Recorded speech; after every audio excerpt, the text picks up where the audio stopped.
Bonjour à tous et bienvenue dans ce Morning Bull Live. Nous sommes le 31 janvier 2024, dernier jour du mois de janvier, dernier jour du premier mois de l'année 2024, dernier jour du premier FOMC meeting de 2024. Ce soir, on saura ce que M. Powell a dans la tête et s'il va nous donner quelques insights, quelques idées très précises de ce qu'il va nous faire lors du prochain meeting de la Fed, puisque je vous rappelle, il y a encore environ 39% des gens qui pensent qu'il va baisser les taux lors du meeting du mois de mars, y compris ceux de Goldman Sachs, entre autres, les gens de Goldman Sachs. Pour le reste, eh bien, on a eu une grosse journée, surtout une grosse soirée de publication, pas mal de choses à dire, alors on va faire le tour tout de suite, mais en tous les cas, ce que je peux vous dire, c'est qu'on a l'impression quand même qu'on a un peu des courbatures. Il faut dire qu'après 3 mois et demi, 4 mois de rallye sans discontinuer, avec une forte conviction que plus jamais on baissera, on a le droit d'avoir 2-3 courbatures et puis un peu un manque de sucre, un manque d'énergie. Donc il va falloir trouver des relais de croissance pour pouvoir continuer à monter encore et à aller chercher ces foutus 5000 sur le S&P 500, que je puisse enfin vendre mes t-shirts.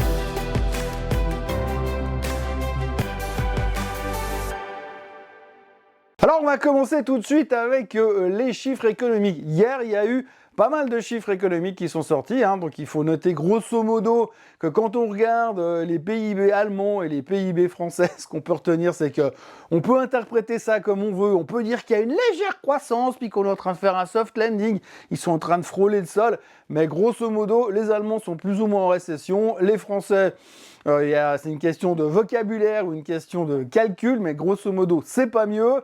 Bref, en Europe, c'est pas terrible. Par contre, c'est pas grave. Le DAX est au plus haut de tous les temps, le CAC est au plus haut de tous les temps. Ça rigole du côté des marchés financiers. C'est pas tout à fait la même chose dans la réalité de l'économie, mais c'est pas important puisque visiblement, on a compris depuis longtemps qu'il n'y avait plus aucun rapport entre l'économie et les marchés boursiers. C'est chacun son côté, chacun fait ce qu'il veut, comme il veut, quand il veut, où il veut. Donc il n'y a pas de souci. Donc excellente journée en Europe où on atteint les plus hauts de tous les temps, en même temps où les économies sont plus ou moins, allez, n'ayons pas peur des mots, sont plus ou moins en récession. Par contre, alors aux États-Unis, pas de récession, tout va bien. On a eu hier les JOLTS. Alors les JOLTS, c'était meilleur que les attentes, ce qui veut dire qu'il y a plus d'emplois disponibles sur le marché. Ça, c'est encore caramba, encore raté, encore un échec, puisqu'on espérait quand même au fond de nous qu'à un moment donné, ce foutu marché de l'emploi allait ralentir. Il avait montré 2-3 signes de faiblesse sur les derniers jobless claims, mais là, sur les JOLTS, finalement, ça va plutôt pas mal. Ou alors est-ce simplement les analyses qui simplement avaient peut-être un petit peu trop anticipé de ralentissement, du coup bref c'est meilleur que les attentes. Et puis alors surtout ce qui est impressionnant c'est les chiffres du Consumer Confidence, la confiance du consommateur. Alors là on attendait 115 et des poussières, c'est sorti à 114,8, c'est monstrueux. En termes de chiffres c'est juste monstrueux. Quand on voit à nouveau l'environnement, quand on voit ce qui se passe, quand on voit le niveau des taux, quand on voit le niveau des taux sur les cartes de crédit, on va pas revenir là-dessus. On se dit que comment les mecs ils font pour être encore méga bullish sur la consommation. Ah bah tiens, je vais encore m'acheter une grosse voiture, un deuxième téléphone qui me sert à rien, je le mettrai, je calerai dans un coin pour stabiliser la télévision. C'est pas grave, on consomme les gars, tout va bien. Et la confiance du consommateur est à son top. Je sais pas où est-ce qu'ils voient ça, parce que là, aux États-Unis, ils se préparent une année électorale catastrophique avec la peste ou le choléra à la fin. De toute façon, ils n'ont pas d'alternative.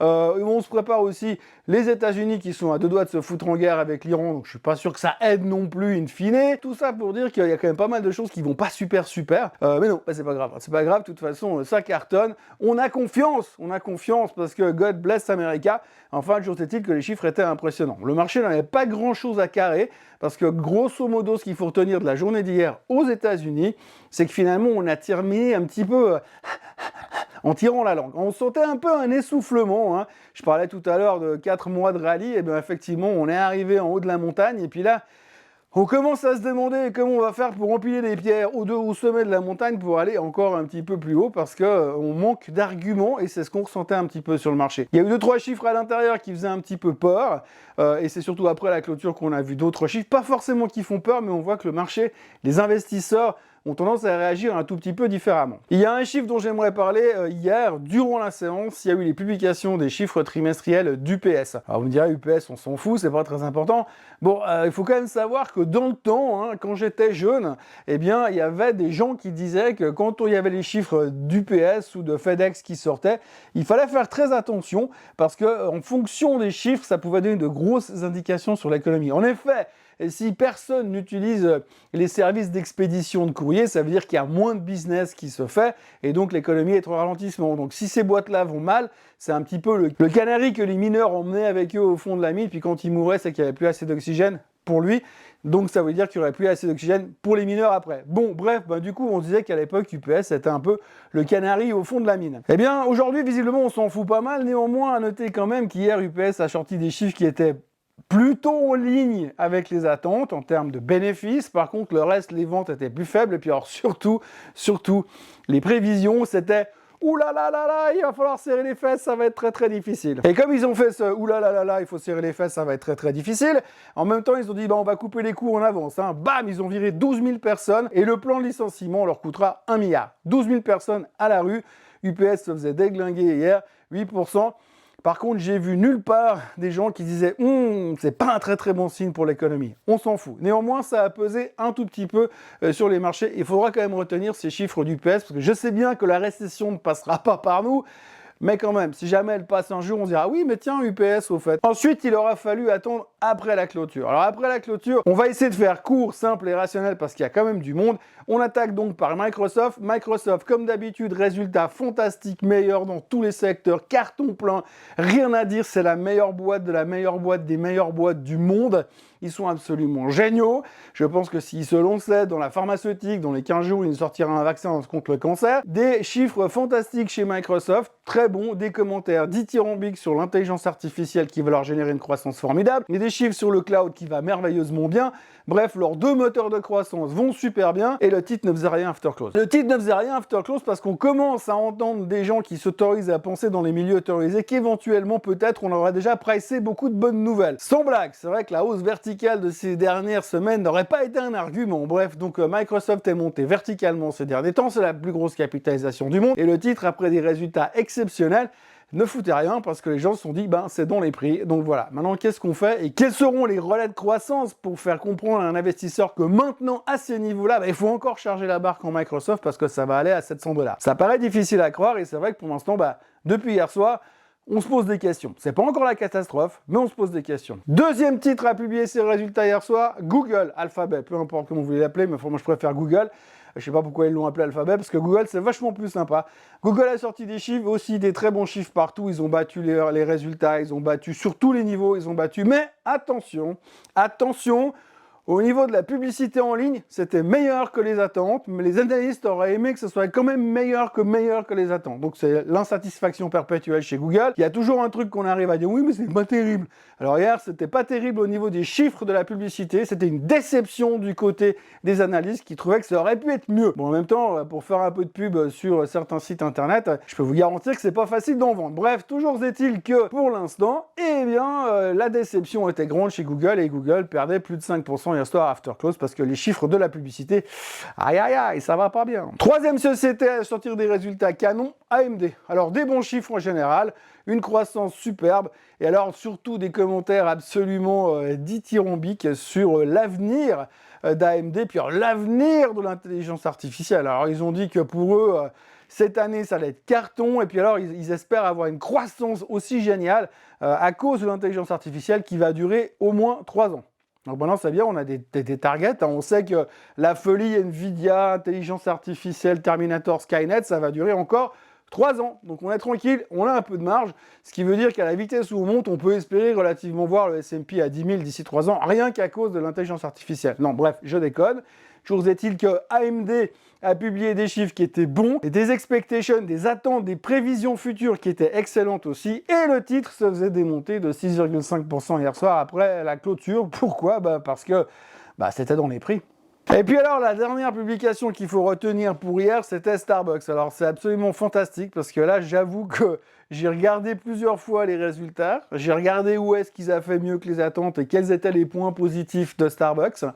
Et à la fin, il n'y a rien de positif. Ils ont été moins bons sur les résultats, ils ont été moins bons sur les ventes, ils ont été moins bons sur les ventes à l'international. Ils ont plein de problèmes partout. Bref, et les coûts de fonctionnement sont beaucoup trop chers. La guerre à Gaza leur pose des problèmes. La guerre en Ukraine leur pose des problèmes d'approvisionnement. Bref, ils ont toute la misère du monde qui leur tombe dessus. Hein. Donc il y a un problème, ça tombe sur la gueule à Starbucks, c'est clair et net. Que des mauvaises nouvelles, que des trucs qui vont pas. Et le communiqué de presse était absolument déprimant parce qu'ils ont fait une histoire...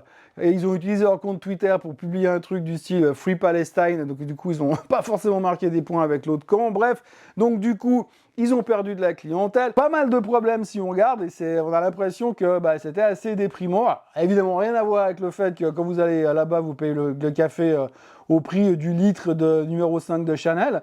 Mais ça, en tout cas, c'était des chiffres qui n'étaient pas extraordinaires. Et puis surtout, une vision pas super fun. Le seul point positif que j'ai réussi à retirer dedans, c'est qu'ils ont dit que oui, la Chine, ça leur posait des ralentissements au niveau des résultats, mais par contre, c'était que transitoire. Hein. C'est un peu comme l'inflation, c'est transitoire et sous contrôle. Donc du coup, c'est un peu le seul point positif. Alors je ne sais pas si c'est ça qui a servi, mais en tout cas, le titre prenait 3,5 ou 4% after close. On a l'impression que le syndrome de la victimisation fonctionne vachement mieux dans ces publications trimestrielles pour l'instant. Puisqu'on dit oui, mais c'est pas de ma faute, c'est à cause de la guerre en Ukraine. Et puis bam, le titre remonte, oui, on va vous compenser la chose, c'est pas grave. Bref, en tous les cas, Starbucks c'était pas terrible, mais ça montait. Microsoft c'était vachement bien, mais ça fait rien. AMD c'était très bien et avec des super perspectives, mais ça baissait. Google c'était fantastique, avec des belles perspectives, mais ils perdent de l'argent dans la pub. Résultat, eh bien, ça baissait. Résultat, vaut mieux se plaindre beaucoup que de faire des très bons chiffres. Visiblement, ça a l'air d'être beaucoup plus rémunérateur en ce moment. Voilà, c'est un peu ce qu'on pouvait retenir des chiffres de la veille. On notera aussi que Elon Musk est en bisbille avec les tribunaux parce qu'ils lui ont retiré, ils veulent lui supprimer son package de paiement de 55 milliards de dollars. C'est vrai que ça va faire un peu court et difficile pour les cadeaux de fin d'année, mais bref, il est en train de s'engueuler avec la justice pour changer. Ça met un petit peu de nouveau le focus sur Elon Musk. C'est vrai que souvent on se dit oui, mais c'est Star CEO, c'est un problème, il faudra penser à changer le système. C'est vrai que souvent quand on paye des CEO très très chers ou qu'on les met très en avant, ça peut poser un problème. On se pose la question tous les 5 ans, on dit qu'on va changer, puis en fait on change pas jusqu'au prochain problème. Bref, c'est un détail pour Elon Musk, 55 milliards, de toute façon il en reste près de 200. Je vois pas où est le souci. Il y a aussi Monsieur Biden qui a trouvé la solution apparemment. Il a déclaré hier qu'il savait ce qu'il allait faire pour se venger des 3 soldats américains qui sont décédés à la frontière de l'Irak. Il a dit qu'il savait ce qu'il allait faire, donc il avait le choix entre bombarder les Houthis chez les Houthis ou alors bombarder ceux qui fournissent les armes, les Iraniens. Il a dit qu'il savait, mais après il n'a rien fait, donc on ne sait pas ce qu'il va faire, on ne sait pas à qui il va s'en prendre. Après il est parti lever des fonds pour sa campagne, mais je pense qu'il a déjà oublié qu'il devait faire quelque chose de toute manière. Donc ça on en reparlera, mais attention parce que s'il s'en prend directement aux Iraniens, je pense que le baril il va remonter en dessous des 80 et ça risque d'être aussi un petit peu problématique pour l'inflation, au hasard. Mais on s'en fout de l'inflation de toute façon parce que ce qui est important finalement, c'est que les taux vont bientôt baisser. D'ailleurs, puisqu'on parle de taux qui vont bientôt baisser, eh bien, rappelez-vous que ce soir, en fin de journée, on aura Monsieur Powell qui va nous expliquer ce qu'il pense au niveau des taux. Alors évidemment, ils vont rien faire la Fed aujourd'hui. Par contre, effectivement, la grande question, ce sera qu'est-ce qu'il va nous laisser entendre pour le mois de mars. Et puisque je vous dis, il y a une chance sur 2 que les taux baissent en mars, donc ça sera aussi une grande interrogation du moment. Et puis on aura accessoirement les chiffres de l'ADP aussi qui sortiront. On aura le CPI en Allemagne et en France qui seront également publiés. Il y aura des tonnes de chiffres, mais pas des grands noms, puisque les grands noms reviendront demain. Jeudi soir, il y aura Apple, Amazon et Meta. Mais là, ce soir, c'est plutôt tranquille normalement. Il y a Mastercard qui publie dans la journée. Ça devrait être relativement correct d'ailleurs. Et puis pour le reste, il y a Novartis qui publie ce matin en Suisse également. Mais l'un dans l'autre, ça a l'air de plutôt bien se passer. Mais, et c'est ça qu'il faut retenir quand même, on a un peu l'impression que toutes les grosses bonnes nouvelles liées au hasard, à l'intelligence artificielle, sont en train d'être un tout petit peu dans les prix et que finalement on a de la peine à trouver quel sera le prochain relais de croissance pour monter beaucoup plus haut. Voilà ce que l'on pouvait dire aujourd'hui. Ah oui, non, il y a encore un truc que je voulais vous dire, il y a le FMI, je les adore, ils sont géniaux. Le FMI c'est absolument fantastique. Le FMI ou la Banque mondiale, les mecs ils viennent toujours après la pluie et puis ils ont toujours des idées géniales. Alors hier le FMI il a quand même laissé entendre, il s'est adressé aux Chinois. Il dit les gars faites attention parce qu'il faut se méfier des crises immobilières. Rapport à Evergrande. Donc ça fait 2 ans et demi que la Chine est en crise immobilière et là vous avez le FMI qui arrive. Attention la crise immobilière, il faut faire attention. Les gars ils pourraient aussi envoyer un télégramme en morse au capitaine du Titanic pour lui dire attention il y a des icebergs. Enfin bref, le FMI toujours à la pointe de la technique avec à peu près 6 mois de retard. On se réjouit de voir quand c'est qu'ils vont nous annoncer les risques d'explosion de la bulle Internet de l'an 2000. Ça ne saurait tarder. Bref, tout ça pour vous dire que aujourd'hui, on continue. Aujourd'hui, le main driver, la chose la plus importante qu'il faut regarder, c'est la Fed.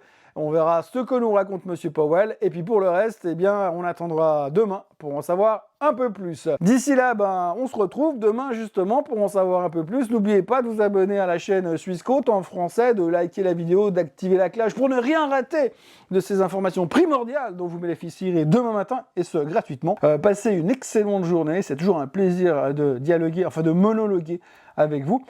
Et à demain. Bye bye.